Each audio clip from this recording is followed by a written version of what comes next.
Welcome to another DragonLance Saga review episode. It is me, Sham, Guild Ember the 23rd.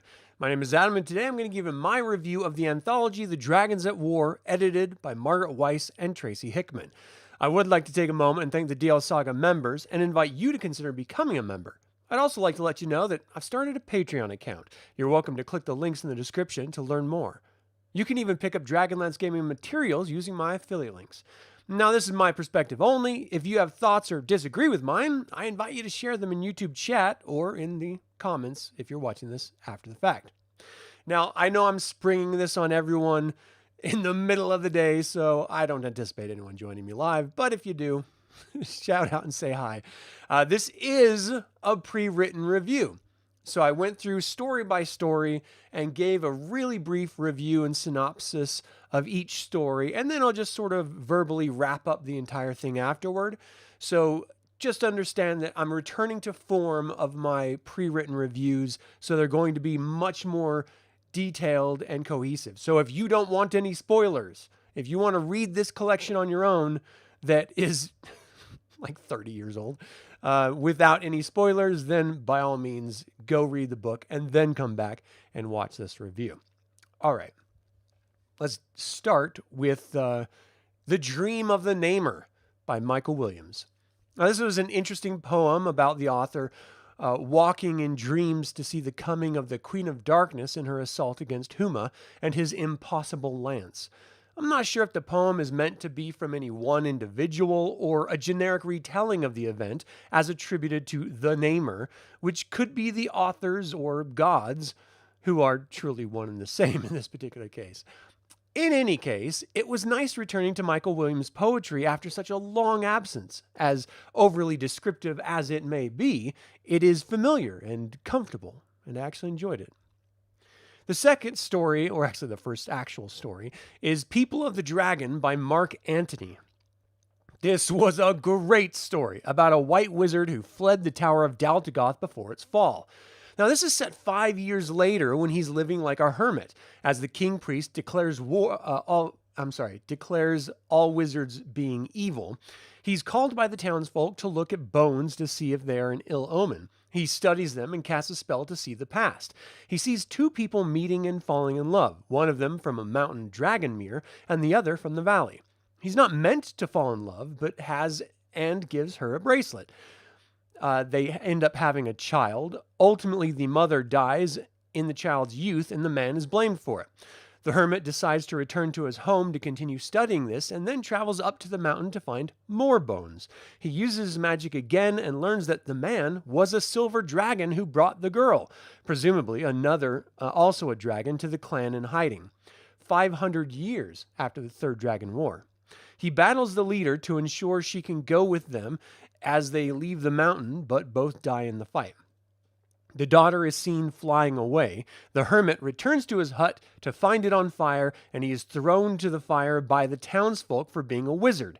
He dons the bracelet and turns into a silver dragon, fleeing his death, and heads to a whole new life. Again, it was a great story about love and secrets, something I genuinely enjoyed. The third story was called Quarry by Adam Lesh. This is a great story with a wonderful twist that was clearly coming, but wonderful when revealed. A dragon wakes as a thief is stealing a sword from his hoard. He then goes on a chase through his lair, the mountain, and other caves and forest, trying to find and kill the thief.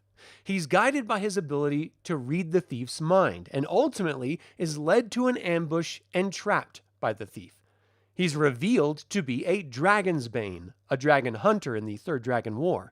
They were a secret group who hunted and killed dragons, making them look like accidents. Again, you knew that a twist was coming as this half-elf thief continued to evade this awesome red dragon. But it was great to be in the dragon's head, feel his certainty, then have the rug pulled out from under him and have the half-elf explain who and what he was. Such a fun way of telling about a whole new dragon hunting class that would make a great role-playing class if it's not already set up as one. The fourth story is called Glory Descending by Chris Pearson. This is a tale about Derek Crownguard and his single-minded obsession with being Lord Knight over Gunther Uthwistan. He and his brother are at their family castle when a nearby village tells them that another Rose Knight's castle fell to a dragon army attack. Edwin, Derek's brother, believes in Huma, dragons, heroes, and the gods, unlike Derek, and often goes to the chapel to pray. Knowing the dragon army is coming to them, they send for reinforcements. Derek is sure Gunther is withholding them so that he will die. The dragon army throws a corpse at the castle with a note from the Dark Lady, saying they will all die on the morrow. Edwin prays for a sign and sees a kingfisher call. When the dragons come, Edwin goes to the top of the tower and faces off against it with 4 men. As the dragon breathes lightning on Edwin, it bursts out from his sword and the tower collapses. The men were all terrified from dragon fear, and the dragon left after breaking the tower and walls, leaving the castle vulnerable to an army. Derek decides to leave to the Vinguards and Sancris to confront Gunther, and Edwin is said to have stabbed the dragon in the neck and flown off with it, holding on to his sword. Derek refuses to believe it. When they come across the reinforcements, Derek claims the battle was a great victory for the Knights of Solamnia and is leaving to tell the council. His companions know this is a lie, but dare not counter Derek's word. The story is so great as to clarify Derek's obsessive and twisted perspective, couching it entirely as a man who is playing a game of Kaz, calculating his next move. It makes me hate Derek even more. Hey, unknown number, which is a wild thing. Yeah, it does look like I'm just floating. Huh.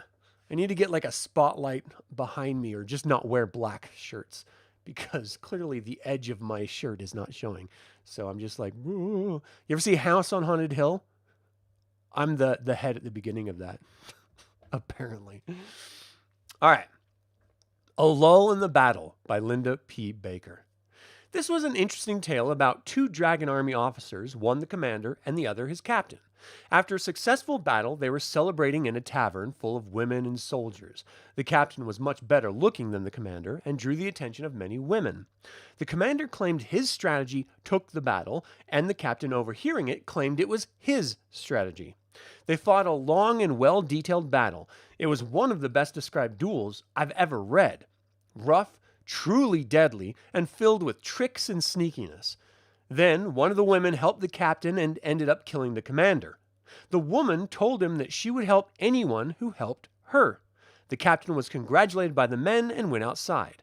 The now commander saw a massive dragon fly down.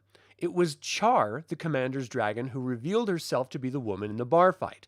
She needs a ruthless rider who is willing to do anything, not an honorable commander like her previous rider.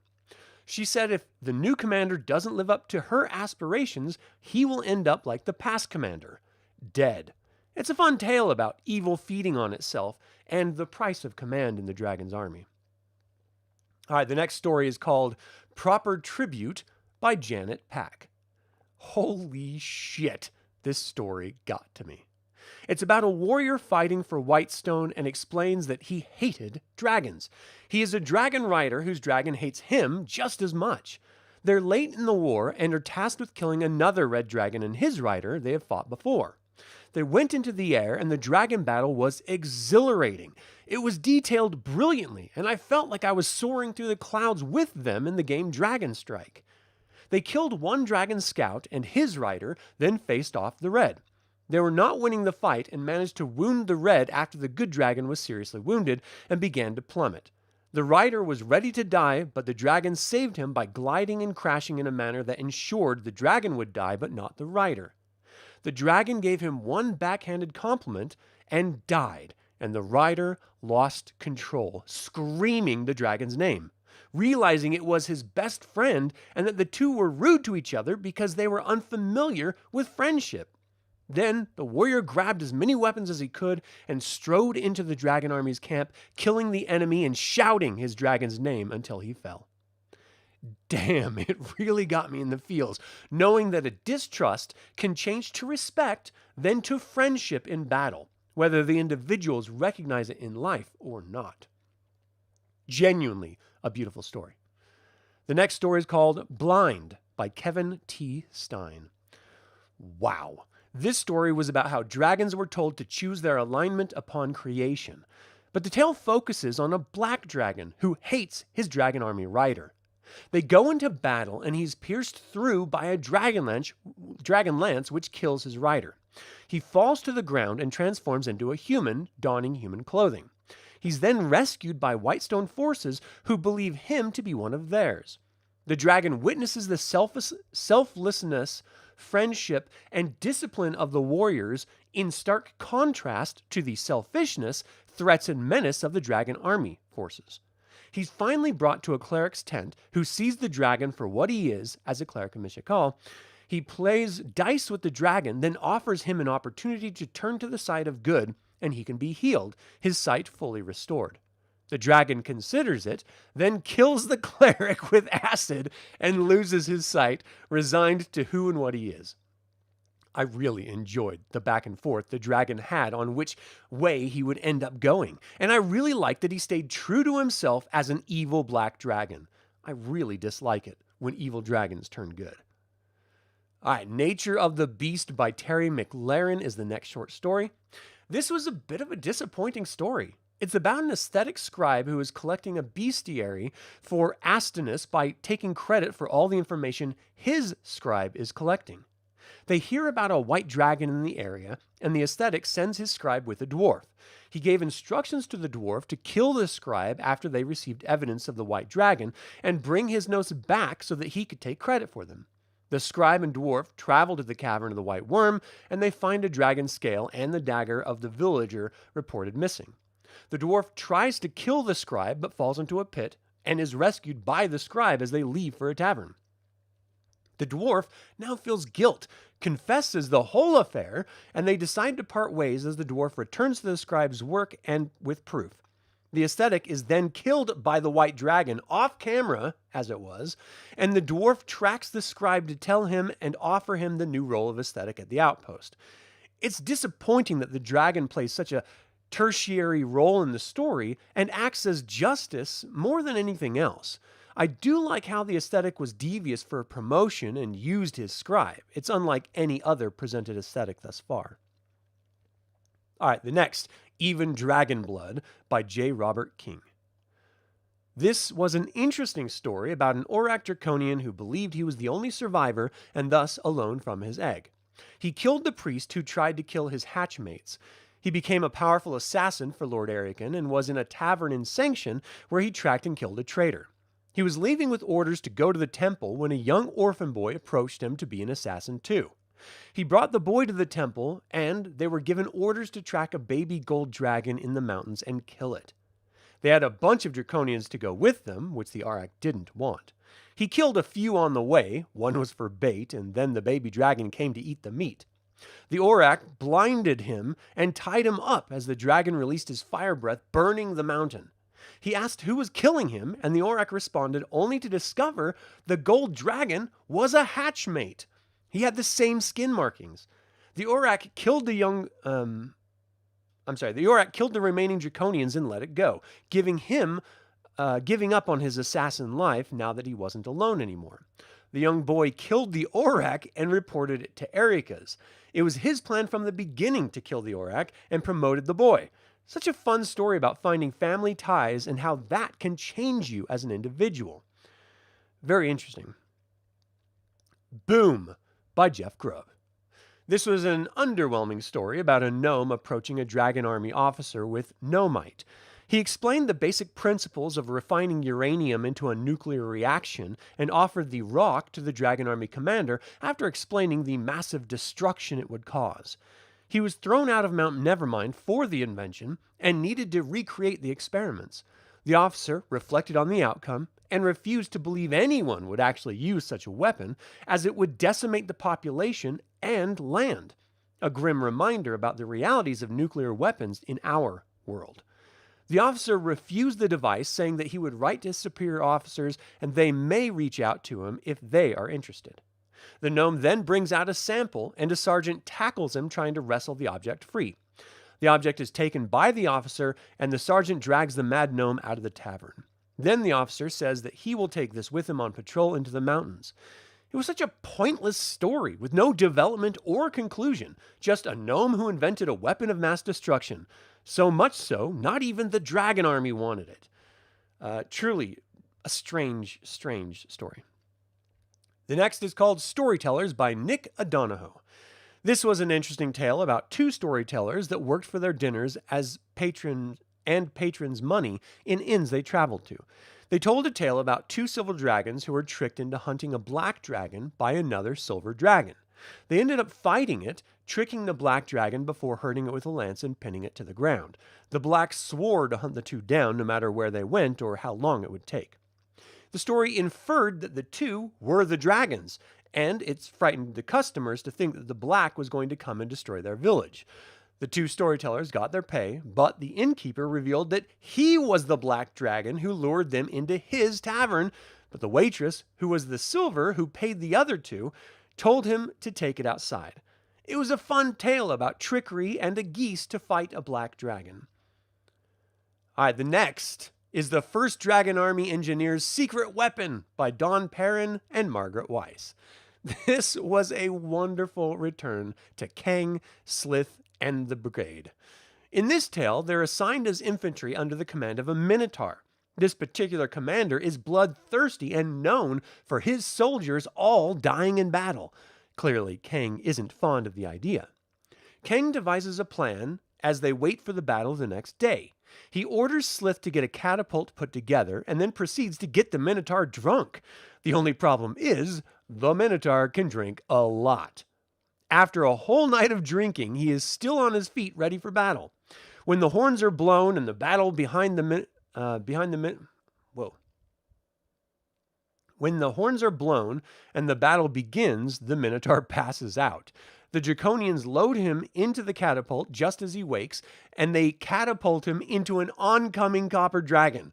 The Minotaur pierces the dragon, killing it, and falls to the ground. The rest of the regiment battles on, and the Draconians believe that they have killed the commander until he begins to stand up. The general arrives, and Kang plays the maneuver off as the Minotaur's idea. The general congratulates him, and the Minotaur returns to do the maneuver on the next day's battle. It was great reading about the crew again and seeing their silly plan actually pay off. All right, the next story is Through the Door at the Top of the Sky by Roger E. Moore. What a fun story that connects Dragonlance and Spelljammer.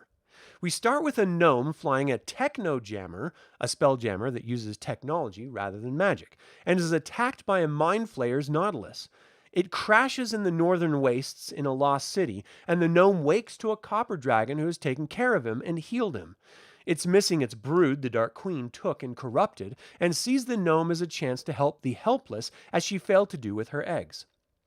Then the mind flayers come and horrifically eat brains and try to kill the dragon. They knock it out of the sky and search for the gnome, capturing him momentarily when the dragon runs to fight them. The gnome escapes and is recaptured after the dragon kills the rest of the slaves and mind flayers. The mind flayer tries to make a deal about leaving, using the gnome as a hostage, but the dragon only repeats, "Give me back my eggs, Dark Queen," over and over again. The flayer throws the gnome at the dragon as the dragon surges forward and throws a statue at the Nautilus ship as it tries to take off, blowing it out of the air. The gnome is healed by the dragon over time and thanked for his help getting over the dragon's trauma about her children. She's returning to the Dragon Isles, and the gnome's people are coming to get him. The gnome then puts in vacation to visit the dragon, and the gnomes of Mount Nevermind continue their techno-jammer experiments. Such a fun story about overcoming trauma and help coming from surprising places. The last story is Aurora's Eggs by Douglas Niles. Now, this short story is a detailed recollection of the end of the All Dragons War. Furion the Red is chosen by Takhisis to rule over Krynn. All he has to do is slay Aurora the Gold. The Dragon Queen grants him powerful magic and sends the chromatic dragons after the gold.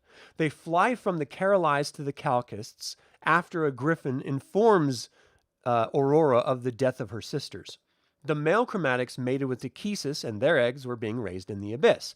The female metallic dragons mated with Paladine, and their eggs were in a secret grotto in the Calcists. The chromatic dragons were to kill Aurora and then find and destroy the eggs, ensuring their dominion over Krynn. With Aurora's foreknowledge and the potent magic Paladine blessed her with, she made plans to battle and kill the chromatics and was incredibly efficient and successful. Aegis the White fell for an illusion of a sleeping Aurora and dove headfirst into the mountain, killing himself. Aurora temporarily trapped Furion the Red and Corazus the Black in the Carolize Mountains as she teleported out to kill Coril the Green by biting his neck, breaking it. Then she fought Arcan the Blue and killed him with the power word kill spell. She went back into the mountain, and above the Urkin Sea, she killed Corazus by severing his spine with her powerful jaws, and through all the battles, she suffered many wounds herself. At this point, she was exhausted, and Furion the Red attacked. She ended up turning flesh to stone, sacrificing herself as she coiled around Furion, anchoring him as he plummeted into the Urkan Sea and drowned. The story ends with the spirit form of Paladine watching the hatching of two eggs, Oracan, the gold, and Darlington, the silver. This was a great battle story focused on dragons that set the stage for future dragon wars. Hearing the details of the battle was great, once again confirming that Douglas Niles is a great author and contributor to Dragonlance, more so than any other author, full stop. And that's it for my review. So, Chris, how you doing? Thanks for tuning in. You love the Chris Pearson story. You think that was his first. It was great to revisit Derek Crownguard at the beginning. Yeah, that was a surprising story because you can't change Derek Crownguard. We know where he is in the final two of the trilogy of Chronicles, right? We know his character, how he ends up. So we can't ever have a good version of him because that would be a negative character arc. We always just have to have a shitty version of him. And boy, did Chris Pearson play into that hard. I'm just stunned that there's other Knights of Solamnia that defer to him as someone of like authority and wisdom or strength. He's such a garbage person. I just really can't stand him. You love the idea of an undercover dragon killing special operations unit? Yeah, that was super dope. And I would love to run a mini campaign about that. Just a small group of dragon slayers having to set up and kill one specific dragon. That'd be super fun to try to pull off.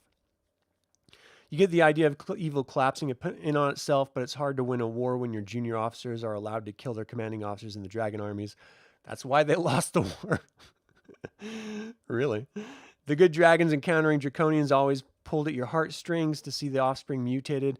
Yeah, and I really love that. I mean, they set up that story with the draconian saying, look, if you have family, you can't be a good assassin. I don't have a family. That's why I'm a good assassin, because you have nothing to lose. You're in this 100%. And as soon as he found out that he did, in fact, have family, even though it was the gold dragon and not another draconian, he was like, look, that's my hatchmate. Like, I can't kill him. Like, I've got to let him go. Like, this sucks, but I got to give this job up.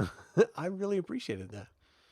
You love the gnome stories. I love this gnome story because it really nailed down the horror of mind flayers sucking the brains out of their slaves. The most vile and disgusting image I could possibly think of. So gross. Let's see. Is there any story about Garrick from the War of the Twins? Not yet. Not in this story. Any possibility of squeezing in a live vid to discuss the recent Dragonlance news? There hasn't been Dragonlance news. What you're talking about, Chris, is a Facebook post with no news. So it would be, and I thought about this. It would be a news video about the absence of news. And there's just no point in doing that. Once there is news, then I'll announce it. But Margaret Weis and Tracy Hickman flying to meet Wizards of the Coast and Dungeons and Dragons head isn't news. I mean, they didn't announce anything. They just shared a photo. That was it. And that's not enough. So, yeah, you're definitely excited about it. In any case, I really liked this collection overall. It had way more really great stories than mediocre to poor stories. And that is not normal when it comes to these anthologies. There's usually a pretty even mix of garbage and gold. And so to have this many really, really great stories and only maybe like 2 that I thought weren't very good is shocking and surprising. And I'm so glad that I'm revisiting these anthologies. So the next anthology I'm going to be reading is Dragons of Chaos or something like that. If you try to buy that novel, because it's not being published right now, if you try to buy the novel in Amazon, it's like $200. You pop over to eBay, you can get it for like $5. So I don't know what Amazon is trying to pull, but that's total BS. Definitely check your aftermarket locations. However, there's also an internet archive. If you go to the internet archive, and that's how I read this story as well, this book as well, you can actually, it's like a library setup where you create an account and you can actually borrow a book and read the whole book, and that's it. It's just like a library. So that's how I actually did this review. That's how I'm going to do the Dragons of Chaos review, that anthology. And I'm going to continue doing that as long as I can find them on Internet Archive. I mean, it's awesome. So that's a huge difference from $200 versus 0. Of course, I'm going to go with the 0. I'm not an insane person here. But yeah, unknown number. That is crazy difference. All right, so that is it for my review of The Dragons at War, edited by Margaret Weis and Tracy Hickman. What did you think of the anthology? What was your favorite short story? And finally, do you mind non-dragon focused stories in a dragon anthology? Feel free to email me at info@dlsaga.com or leave a comment below. I would like to take a moment and remind you to subscribe to this YouTube channel, ring the bell to get notified about upcoming videos, and click the like button. This all goes to help other Dragonlance fans learn about this channel and its content. Once again, I'd like to let you know that I've started a Patreon account. If you appreciate the various projects I produce, I'd like to invite you to consider becoming a patron on Patreon. And I would like to thank my developer patron, Chris Androu. This channel is all about celebrating the wonderful world of the Dragonlance Saga, and I hope you'll join me in the celebration. Thank you for watching. This has been Adam with Dragonlance Saga, and until next time, Slanjavar.